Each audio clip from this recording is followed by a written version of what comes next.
If I asked you what's worse than losing a chess game, you'd probably say nothing, being the little chess nerd you and I are. Not heartbreak, not losing a job, not even Man City winning the Premier League again. But I'm here to show you what is actually worse. And as you can see by the thumbnail, that is shaking your opponent's hand in a seemingly drawn perpetual check situation. Yet you plug it into analysis on your phone waiting for the next game, and Stockfish says it's mate in 8. Absolutely heartbreaking scenes. But let's get into it. We have the white pieces against Manus de Wit, a 17 FIDE rated op, an Afrikaner, a Ginger Ninja, and we have the white pieces, and we have some new opening prep against the Coricon, which is the beautiful fantasy variation. You have to know it, ladies and gentlemen. It is the best, other than, of course, the old alien Gambito. Our opponent doesn't go for the main line, where you play an instant e5. Obviously you can't take because of the check and you lose your family. But he went for the more solid approach, which is e6, which I think is a very classic Coricon setup. Just killing off your light square bishop, but saying you're extremely solid, your dark square bishop is going to have a great game, and you're going to castle kingside and have a very solid game. I was very sad to see this because I love these tactical open positions, but no, we're going to get that anyway because that's what we do. Here we developed our knight, our opponent developed his knight, an odd looking move, but it is one of the best moves. We develop our bishop, just reinforcing our center, and my opponent, you can develop one of your knights like this normally, where you don't put them on the main f6 c6 squares, but you don't. This is disgusting. This is treacherous. His setup made sense. He then instantly plays knight g6, and it makes sense. It controls the f4 square, which would have been very important if I could get a knight there, but he controls it, and so I develop my bishop there. Here my opponent just develops his bishop. Very solid from my opponent. Nothing committal really, just very solid, unbreakable. And the engine here, very cold-blooded, says go g3, best move, h4, and just completely chuck your pawns at the kingside. However, I'm not an engine, so I played the second best move, queen d2, getting ready to kingside castle. And then when he kingside castled, I found this idea to go g3 and to just start a pawn storm. But my opponent finds the best response, which is ignoring this, not playing anything committal here, obviously, but launching a counter-attack of his own with an immediate b5, with I thought the idea to go b4. But he told me afterwards he played this move to actually just develop his bishop, which really shocked me when I played h4 going for an immediate attack, and he never played the move b4. He never played the move b4 in this entire game, which is the best move, and it's practically a necessary. I mean, you need to generate some counterplay. Instead, he played this very odd move, and I knew it was wrong. I knew it was a mistake. I mean, what is this? You've moved your bishop twice. The bishop here isn't really even doing anything. This pawn's defended, and the pawns are going to roll. And here I thought, I'm going to punish this immediately by blocking him in and making the bishop move again. However, what I first didn't do is first supposed to play h5, then e5, because the idea is you make the knight retreat, and now when I go e5, the bishop can't retreat to e7 because the knight went there and he'd have to go to a worse square. However, when I played e5, he has the brilliant move of sacking a knight. He would never find this, I would never find this. It still to me doesn't make a lot of sense. The idea is you take back with the knight, obviously threatening the most disgusting fork in the game, and you can castle or play rook f1 to stop it. But the problem is, now you play b4, and white's position is just totally unplayable. You're just going to be defending the entire game. And it's definitely worth 2 pawns for a piece. Although this idea is really hard to find in this position. a very hard idea, because you have to be sure. You have to be sure that giving a piece up is going to generate enough counterplay. So my opponent did the human thing, just retreated the bishop. And now I thought if I go h5 immediately, which the computer doesn't love, then he goes 97, and even if I get this in, I can't really attack him. Like, this pawn's going nowhere. This pawn can't really do much. And the attack here is very hard for white to... Like, a plan is very hard to find. Obviously, I don't want to take because he sufficiently defends. So I further create a hook by going h6. I'm threatening to take, and if you take with the king, I get this. So he takes, and I take back with the bishop. Now here, obviously you need to move the rook. You have two options really, here or here. Now, my opponent played the safer defensive rook f7 to defend in the future if like the queen replaces the bishop. Because taking this pawn looks scary after knight f4. Because the rook is basically stuck. The rook is out of the game now. And you can't take here because of queen h2. And your rook is just getting trapped, and I'm going to mate you. Also rook f3, and there's a disgusting line here. If you take with the queen, I win the queen. If you take with the pawn, I have mate and 7. So just disgusting lines there. So my opponent opted to not get into any of that and played the defensive move. And now here I should have maybe gone f4, but I thought knight f4 was stronger. Just tickling the pawn. I thought I'd go queen d3, maybe sack. And here my opponent played the very weird a6. This move is terrible. There's simply no point in it. Clearly I'm intending to go queenside, so you should chuck it even further. You should chuck this pawn. But now I missed castling immediately, or going knight h3 to go like this. And instead I went queen d3 with this idea to sack. However, my opponent finds this defensive move, and it still doesn't address this problem, but I didn't find this move. So I long castled here. My opponent played this breakthrough move I thought was decent. And now there's only one line to give white an advantage, and that is to take the pawn. And the reason I didn't take the pawn is because I thought this position is bad for me.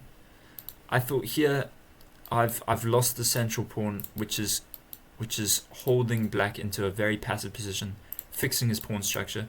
But the computer very cold-bloodedly says just play rook he1, and obviously if you move the bishop, the idea is that the rook and the queen are lined up, so this pin will win you the game. But I didn't see this rook he1 idea, and I decided that if I sack here, I have this lovely square for the knight. So I played a very aggressive, very risky move to sack a knight for the pawn. The computer doesn't love it because of this defensive move he finds. Obviously I'm threatening this. You can play queen c6 just to get out the way, but then I still have this check and it's a bit awkward for black. So he plays the best move, bishop d8, saving the bishop and covering this f6 square. Here I decided to take the pawn, and for some reason this pawn is completely free. I have no idea why he would not take this pawn, but my opponent opted for development instead, thinking his pieces, all of his pieces on the back rank, which I was kind of relying on, just his lack of development, and hopefully there's an attack, but this isn't enough. But now obviously this pawn is hanging, so I decide to defend it. And he needs to go rook d7 here, a little pin and win type of situation. However, he plays queen e6, and now there's only one move for white to have a shot at the game and keep the evil bar balanced, and that is knight f4, saying you can have this pawn, which he takes, and I have this immediate e6, the only move to stay in the game, e6. And the idea is obviously if you move the rook like here, I have this fork, and we have lots of counterplay. Nothing to worry about here because the knight covers. And if you make a move here, I still have gross ideas of going for this, blocking the rook out with e7 and a beautiful game. However, I think he thought for 15 minutes here, and he found the only move for black to stay in the game, which is rook e7, blocking the pawn and saving the rook, obviously. And here I thought I have an immediate bishop g5, forcing the rook to move, and then I get the fork. However, I missed this idea that he can check me and he can just take this pawn, as crazy as it looks, and he can just sack the exchange, but he has enough counterplay to win the game, which is crazy. My opponent, being a human from planet Earth, decided to go for counterplay this way, and I block it with c3, and now I have no idea why I didn't go rook d8. It's clearly the best move. But he now decides to take this pawn because his rook was under fire, and we exchange. Now here there's only one move again for me to get an advantage. Obviously, you know, I saw my bishops hanging, but the only move to have an advantage is to play queen d7, saying if you take my bishop, I take your bishop, and there should be enough here for me to win the game, relying that I can escape the checks or at least block somehow. Instead, I decided to save my bishop because I thought this bishop was extremely strong, and I played bishop e7, sort of just restricting the king and getting closer. And then my opponent played this very weird move, king f7, which crazily isn't losing somehow. It's a fine move. It's a playable move. And I saw queen d7 here. Now I saw queen d7. The problem is I saw his response, bishop c8, and there's nothing here for me. There's just nothing. The engine wants me to go play like this and just tickle and tease. But he does have a sort of perpetual here. So instead, after king f7, I retreated the bishop, you know, blocking any future pins. Here to me this just made sense, and now he gives me the checks, and I escape with king b1. Now here my opponent offered a queen trade. Now I knew this endgame isn't great for me, just because he has the bishop pair, and I have a rook for 2 pieces, which isn't really great. It's not great in the endgame. I am up a pawn, but this is not what I wanted. I thought his king's so open and I have an attack, so I declined it. However, I missed his next move, which just takes the game from zeros to -1.5, which he played instantly. Bishop d5. I also didn't recognize the threat of this move. I thought if he just gives me a check, I go here, you know, if he goes here, I go here, and he has nothing. There's no checks or anything. So I went rook h1, threatening some immediate counterplay. My opponent, being the 1700 FIDE he is, and like 2100 on chess.com, finds this disgusting continuation. Check, and the move I had missed after king c2 is the brilliant bishop b3. Just a sack of a bishop, and you cannot take it because of checkmate in 1. It is just disgusting. So here I thought, oh shucks, I've lost this game, because I move and I'm losing. I'll be down a piece now. However, I played the best move, the only move to give me a shot in the game. But now 99% of humans here are not finding the best move. That is the problem for black, is that all of this has led to a move which is quite disgusting.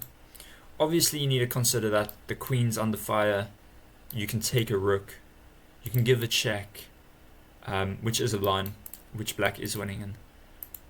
But the move is queen takes b2, saving the queen and threatening mate, which is simply disgusting, because 99% of humans, as I said, play the move he played, which is taking the rook. And as you can see, this eval bar just had an asthma attack, an absolute bipolar attack, and white has mate in 10. Now, when I took it, I thought I actually have a draw. I thought I have perpetual check, and I played rook takes h7 and offered a draw because I saw perpetual check, and he also saw perpetual check and said he declined it. The funny thing, the hilarious thing is that he declined a draw here, and obviously he should take it because it's mate in 9 for white, but neither of us saw that. And the thing is, the rook is under attack. You know, if you don't play a move with check now, if you just save the rook, you get mated. But I found the best move here, taking the knight, giving up a rook, down 6 points of material, literally down a bishop and a rook, but we have mate in 8. I found this move. Now obviously the only check you can give is with the bishop, and after he played obviously the only move, if you just move the king forward, you're mated. And here I thought it was a draw. I thought I just have perpetual check and there's no mate here, because what I saw here is that, you know, he can't go here obviously because that's mate, but he can just shuffle between these two squares and I have nothing, because these are the only checks I saw. Sometimes in life you have to go backwards to go forwards, and the only winning check is queen f5. You have to understand in these situations you need the queen on the light squares and you need the bishop on the dark squares, because the bishop's dark squared, and that combo will lead to a mate, because if he steps forward I can take, he's in a box now. If he goes here, I put him in a further box and we shuffle. If he goes here, this is mate, and if he goes here, the wonderful bishop d6 checkmate. And when I played this move, my opponent put out his hand for a draw and I immediately shook it, because if I don't give a check, for example, if I go say bishop e5 here, just threatening checkmate in 1, I lose this game, and I'm the one that gets mated, in very disgusting fashion. So I have to give checks. Every move I do has to be with check, because this lack of material is going to cost me. And this mate is simply disgusting. You just suffocate him, and it's just vicious. And the bishop holds his escape square. And this game really was heartbreaking, because at this point I was on 3 out of 4, I was on the comeback, and then I draw this game, and I checked on my phone waiting for the next round, and I saw it was mate in 8, and I was just so depressed that the last game was probably one of the worst games I've ever played in my life, and I got destroyed in the last game of the tournament and lost all my momentum, and 3.5 out of 6. It was just a stinky tournament. But yeah, it's something to take away, is this bishop and queen checkmate on the light and dark squares. But thank you guys so much for watching, and I will check you in the next video. Cheerio.